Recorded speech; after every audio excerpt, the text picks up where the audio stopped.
মেলায় গিয়ে দোলনায় উঠে রিলস ও সেলফি তুলতে গিয়ে দুর্ঘটনা। বারুইপুরের মিলন মেলায় দুর্ঘটনার জেরে আহত হয়েছেন দুজন। আশঙ্কাজনক অবস্থায় কলকাতার হাসপাতালে চিকিৎসাধীন রয়েছেন তারা। কিভাবে এই দুর্ঘটনা ঘটেছে তা খতিয়ে দেখছে বারুইপুর থানার পুলিশ। কিভাবে এই ঘটনা ঘটেছে তা খতিয়ে দেখছে ইতিমধ্যেই বারুইপুর থানার পুলিশ। বারুইপুরের মিলন মেলায় সেখানেই এই দুর্ঘটনা, এবং যেমনটা প্রাথমিকভাবে জানা যাচ্ছে যে মেলায় গিয়ে দোলনায় উঠেই রিলস ও সেলফি তুলতে গিয়ে এই দুর্ঘটনা। বারুইপুরের মিলন মেলায় দুর্ঘটনার জেরে আহত হয়েছেন দুজন।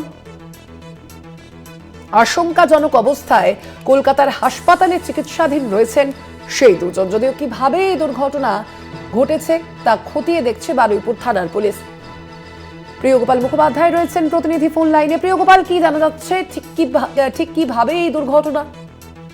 একদম দেখো, তোমাকে যেটা বলে রাখি যে বারুইপুর রাজমাঠে একদিন ব্যাপী চলছে মিলন মেলা। এই মিলন মেলায় কিন্তু অসংখ্য মানুষের ভিড় হয় এবং টিকিট কেটে কিন্তু এই মিলন মেলায় ঢুকতে হয়। এবং এই মিলন মেলায় বিভিন্ন রকমের রাইড রয়েছে, তার মধ্যে একটি রাইড ছিল হচ্ছে রাশিয়ান রাইড।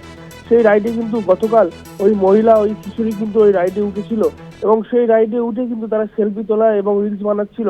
মিলন মেলা কর্তৃপক্ষ তাদেরকে বারবার বলার পরেও কিন্তু তারা শুনেনি।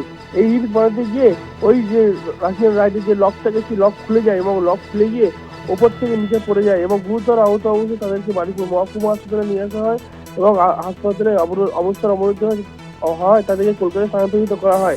এ নিয়ে কিন্তু পরিবারের লোকজন মিলন মেলা কর্তৃপক্ষের নিরাপত্তার দিকে আঙুল তুললেও কিন্তু মিলন মেলা কর্তৃপক্ষ তারা বলছে যে এতদিন এত রাইড চলেছে, কোনোদিন কোনো অঘটন হয়নি, হঠাৎ এটা কিভাবে হলো? আমাদের রাইড প্রত্যেকের সেফটি হিসেবে আমরা চালাই।